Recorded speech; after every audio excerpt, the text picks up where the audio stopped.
యేసుక్రీస్తు వారి పరిశుద్ధ నామములో అందరికీ శుభములు. ఇప్పుడు నేను టర్కీ దేశంలో ఇస్తాన్బుల్ అనే ముఖ్య పట్టణంలో ఉన్నాను. ఎయిర్పోర్ట్లో మరి on the way back from Benin republic to India. ఇప్పటి వరకు గడిచిన 6 రోజులు బెనిన్ దేశంలో మరి నేను నా సహోదరుడు స్నేహితుడైన డాక్టర్ రవి విన్సెంట్ గారు కలిసి బెనిన్ రిపబ్లిక్లో కొంత పరిచర్య చేసి తిరిగి భారతదేశానికి వస్తూ ఉంటుండగా మరి ఈరోజు అనుదిన ఆత్మీయ ఆహారాన్ని పంపాలని ఇక్కడ ఎయిర్పోర్ట్లోనే షూటింగ్ చేస్తున్నాను. ఈరోజు మనం అనుదిన ఆత్మీయ ఆహారంగా ధ్యానిస్తున్న వాక్యం ఏంటంటే మార్కు సువార్త 8వ అధ్యాయము 36వ వచనం. ఒకడు సర్వలోకమును సంపాదించుకుని తన ప్రాణమును పోగొట్టుకొనుట వానికి ఏమి ప్రయోజనము? ఒకడు సర్వలోకమును సంపాదించుకొని తన ప్రాణమును పోగొట్టుకొనుట వానికి ఏమి ప్రయోజనము అనే మాటని ఇక్కడ మనం చూస్తే, ఈ మాట నేను ఎందుకు చెప్తున్నానంటే ఈ ఎయిర్పోర్ట్లోకి వచ్చిన వెంటనే మాకు అలెగ్జాండర్ ద గ్రేట్ విగ్రహం మాకు కనబడింది. అలెగ్జాండర్ ద గ్రేట్ విగ్రహం మరి ఎందుకంటే ఈ యొక్క మిడిల్ ఈస్ట్లో టర్కీ చాలా ముఖ్యమైన పాత్ర ఈ దేశానికి ఉంది. అలెగ్జాండర్ ద గ్రేట్ టర్కీని మరి ప్రపంచానికి సెంటర్గా చేసుకుని ఏలాలని చెప్పి చాలా ప్రయత్నించాడు. గమనించండి, బైబిల్లో కూడా టర్కీకి చాలా ముఖ్యమైనటువంటి పాత్ర ఉంది. ప్రకటన గ్రంథంలో ఉన్న 7 సంఘాలు కూడా ఎఫెసు సంఘం మొదలుకొని లవదోకియా సంఘం వరకు 7 సంఘాలు కూడా మరి టర్కీ భూభాగంలో ఉన్నాయి, అంటే ఆ ప్రాంతాలు. కనుక అలెగ్జాండర్ ద గ్రేట్ ఈ టర్కీని ఆధారం చేసుకుని ప్రపంచం అంతటినీ తన చేతుల్లోకి తెచ్చుకుందాం అనుకున్నాడు. కానీ చాలా దురదృష్టకరంగా అతడు అతి చిన్న వయసులోనే చాలా నిరుత్సాహంతో చనిపోయిన చరిత్ర మనందరికీ తెలుసు. ఈ వచనం చదివినప్పుడు అలెగ్జాండర్ గుర్తుకొచ్చాడు. ఇస్తాన్బుల్లో ఉన్నప్పుడు ఒకడు సర్వలోకమును సంపాదించుకుని తన ప్రాణమును పోగొట్టుకొనుట వానికి ఏమి ప్రయోజనము? అలెగ్జాండర్ అన్నాడు, భూమి అంతటినీ నేను జయించాను. భూమి మీద ఒక భాగమే నేలుండి 3 భాగాలు సముద్రమే ఉంది. 3 భాగాలు నేలుండి 1 భాగమే సముద్రం ఉంటే ఎంత బాగుంటుంది?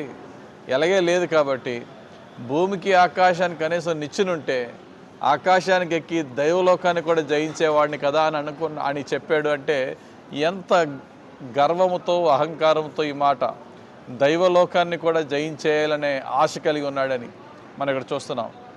కానీ చిన్న మలేరియా ఫీవర్తో అతడు చనిపోవడం అనేది ప్రపంచానికి ఒక గొప్ప కనువిప్పుగా, అతిశయించేవాడు, గర్వించేవాడు, వాడి నాశనానికి వాడే దారి తీసుకుంటున్నాడనే విధంగా ఒక గొప్ప సత్యాన్ని మనం ఇక్కడ చూస్తున్నాం. మన జీవితంలో కూడా కొన్ని సాధిస్తాం. ఏది సాధించినా క్రీస్తు లేని జీవితమో, సర్వలోకమును సంపాదించుకుని రక్షణ లేకుండా చనిపోతే నిత్య జీవాన్ని పోగొట్టుకుంటాడు.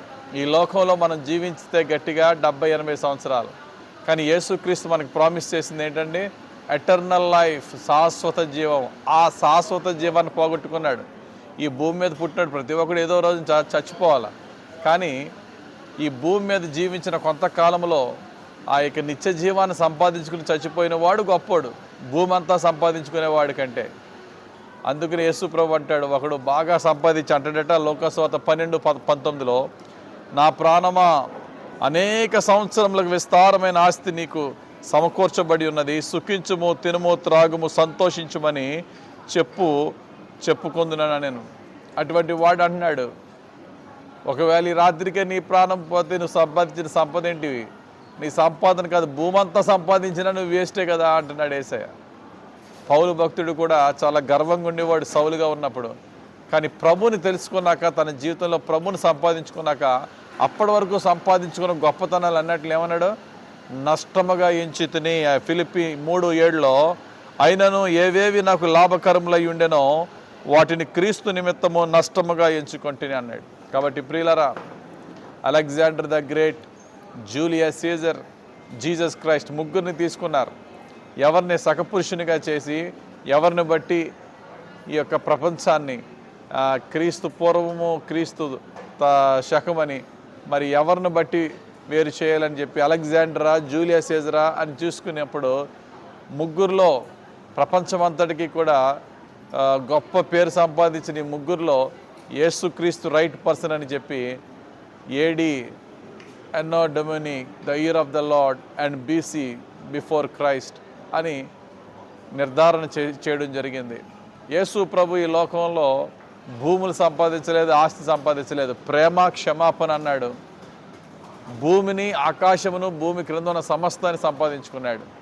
అదే మార్గాన్ని మనకి బోధించాడు. ప్రియులారా, డబ్బు ఎంత సంపాదించామో, ఆస్తులు ఎంత సంపాదించామో కాదు, పరలోక ధననిధిని ఎంత సంపాదించామో, భూమి మీద ఎంతమంది హృదయాలలో దేవుని ప్రేమను నాటి ఎన్ని ఆత్మలను సంపాదించామా అనేది మన టార్గెట్ అయి ఉండాలి.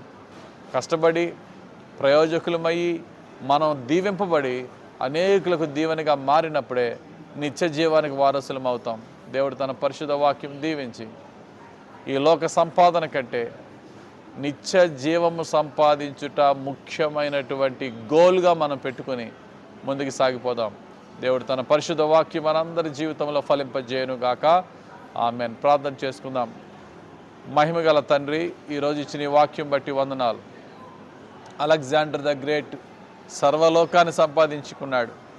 ఇదిగో నాయన, ఇదే దేశం, ఈ టర్కీ దేశంలో ప్రధాన కేంద్రంగా చేసుకుని ప్రపంచాన్ని తన వైపు, తన వెంట నడిపించుకుందాం అనుకున్నాడు. కానీ వట్టి చేతులతోనే వదిలి వెళ్ళిపోయాడు. ఏమాత్రము కూడా ఈ లోకాన్ని ఎంజాయ్ చేయలేకపోయాడు. కానీ నా దేవా, నా ప్రభువా, నీవు మాకు బోధించిన మార్గము ఈ భూమినే మాత్రమే కాదు, నిత్య జీవాన్ని పొందుకునే మార్గాన్ని నీవు నడిచి మాకు చూపించావు. ఈ లోకంలో ఎన్ని ఆస్తులు సంపాదించుకుంటే అయ్యా నీ నిత్య జీవంతో సరి తూగుతాయి నాయనా, ఏది కూడా సరితూగవు కదా ప్రభువా. మా ఆస్తిపాస్తులన్నిటినీ కూడా నీ కొరకే సద్వినియోగపరిచి నిత్య జీవాన్ని పొందుకునే భాగ్యము దయచేయమని, ఈ లోక మాలిన్యం నుంచి రక్షించమని, అనేక జీవితాల్లో నిన్ను పరిచయం చేసి అనేకులను నీ ప్రేమతో, నీ సత్యంతో రక్షించే నీ సేవకులుగా, నీ సేవకురాండ్రుగా మమ్మల్ని దీవించమని యేసుక్రీస్తు వారి పరిశుద్ధ నామములో ప్రార్థించి వేడుకొనుచున్నాము తండ్రి. Amen.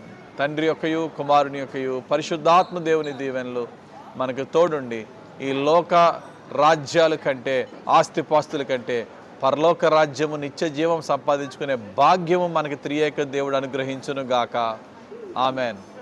God bless you. Have a very blessed day.